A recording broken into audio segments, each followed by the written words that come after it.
আমাদেরকে আঘাত করেন না, আমাদেরকে দুর্বল করে দিয়েন না। নিরাপদ থাকতে পারবেন না ভিতরে আপনারা? আমি তো বললাম আজকে দাঁড়ান, কে আছেন এই দাওয়াতুল মুসলিম গায়রুল মুসলিমিনের মধ্যে দায়ীদের পিছনে দাঁড়িয়ে রাষ্ট্রের বিরুদ্ধে লড়াই করার জন্য হিম্মত নিয়ে মাঠে নামবেন? কে আছেন? আসেন, আমরা আসবো।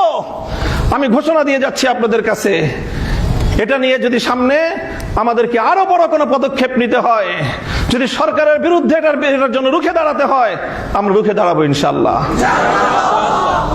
কাজে আমাদেরকে দুর্বল করে দিলে আখেরে আমরা সবাই ক্ষতিগ্রস্ত হব। আপনি মুনাজারা ইসলাম মুনাজারা করেন, আপনারা বাতিলের মোকাবেলায় দালায়েলের বহস করেন, আপনারা আপনাদের মতো করে বহস করে যান। আমরা হয়তো মুনাজারা করব না, বহস করব না, কিন্তু আপনি আহলে হক হয়ে, আপনি উলামায়ে দেওবন্দের একজন মুখপাত্র হয়ে যখন মুনাজারা করবেন, মনে রাখবেন আপনার তাহাফুজের জন্য আপনার পিছনে মামুনুল হক কুকুর হয়ে দাঁড়িয়ে আছে।